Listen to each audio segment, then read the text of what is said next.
Hai Usiners, perkenalkan saya Dr. Salita Dastamuar, spesialis bedah, subspesialis bedah pediatrik, konsultan.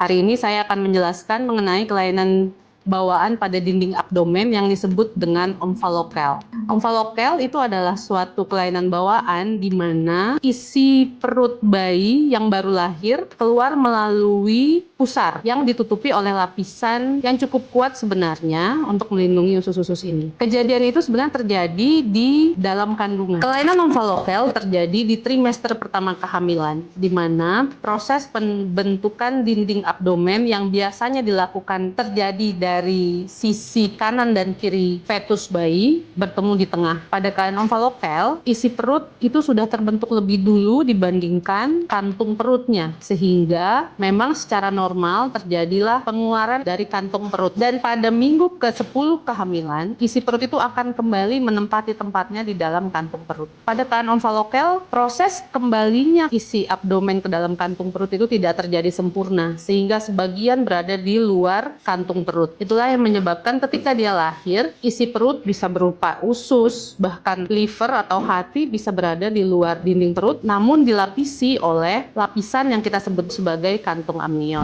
Pada beberapa keadaan, diameter pusar yang terbentuk itu sangat lebar, bisa lebih dari 5 cm.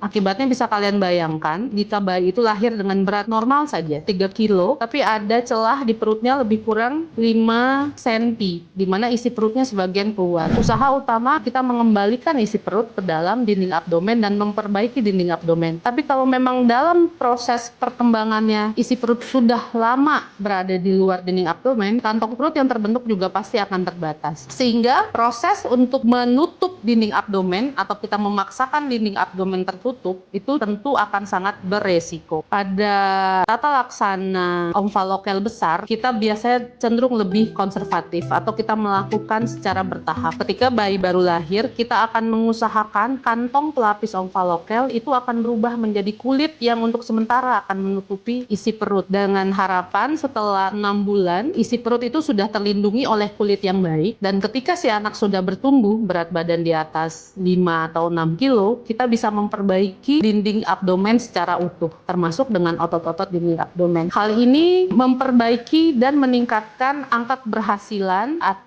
rekonstruksi dinding abdomen pada bayi-bayi dengan omfalokel besar. Selain itu, harus diingat juga omfalokel besar itu biasanya diikuti dengan hampir 70% akan diikuti dengan kelainan lain seperti kelainan jantung, sehingga proses operasi yang terlalu terburu-buru akan memperburuk angka kehidupan si bayi kemudian. Memang pada omfalokel besar di rumah sakit di Indonesia, pilihan terbaik saat ini adalah dengan rekonstruksi bertahap didahului dengan terapi konservatif, dengan harapan setelah usia 6 bulan kita bisa memperbaiki atau merekonstruksi dinding abdomennya. Begitu saja, terima kasih. Wassalamualaikum warahmatullahi wabarakatuh.